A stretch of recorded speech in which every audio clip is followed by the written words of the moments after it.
Miss Teresa, your passion for young people has led you on a great path of supporting them through the work that you do. Talk about a little bit what you do for young people and how you've been impacting their lives. I'm the speech therapist here at Dorothy I Heights School, and I am really passionate about encouraging the students that I serve here at school.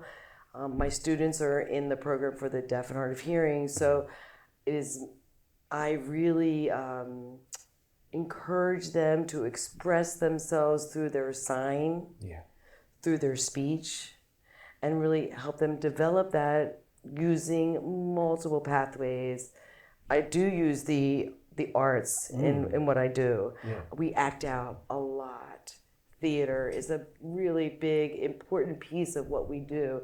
They get it Yeah. when we act out emotions or we act out the sequence story. So just saying it and reading it, that is important, but then we get up and we act it out. We're on our feet and we're signing and just using our faces and using our bodies. And then they can write about it better or they can talk about it. The 3-year-old up to the 5th grader that I work with. Are they excited? All of them, they're super excited. And what's the feedback that you get from those young people and maybe even their parents about how utilizing the arts in their program is important? The parents really enjoy when we send home a video of us acting out planting flowers for spring. You know, we act it out, we sort the pictures, and then we do it. We go outside and we plant. And I'm videoing this and I'm sending home snippets, or I'll send home a sequence of our little drama of planting. They really get the ideas, they get the concepts, they get the vocabulary, they get the language. Wow. My students have lots of deficits in language because of their hearing loss. Yeah. So making it visual through drama, then we'll draw about it. Yeah. What about writing? Any We'll sing creative songs writing? about it. We write about it. Wow. The 3-year-old writing is drawing their picture of the flower that we planted. The older child is writing a sequence story about it and adding pictures to that. And if they don't have the written language, then they will act it out and then I'll show it to them and they'll give me the spoken or the sign language to match that story. Wow, Mr. Reese, that's awesome. Tell us more about how young people really respond to the interaction with you and the passion that you have. Do they draw to you in a different way when they begin to use the arts as a part of their programs?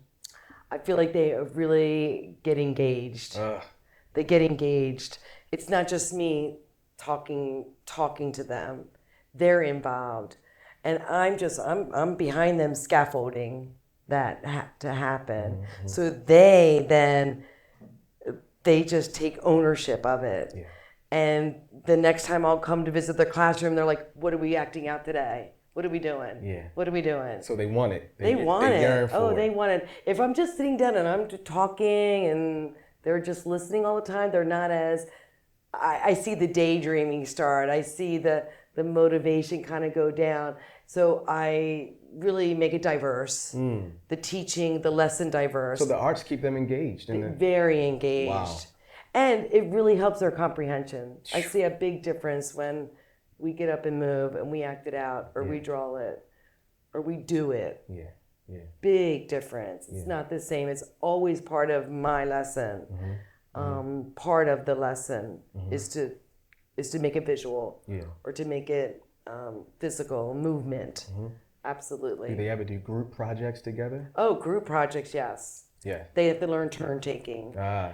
They have to learn the script. You know, they have to learn, we do this first, we do this last. Who's the characters? What setting are we in? Yes. All that language is in our core curriculum, Yeah. but we bring the arts in to help it, to help the students really understand what a character is, what a setting is, what's the problem of the story. Yeah. So if they act out the problem, I'll see students just really remember that the next time. I don't have to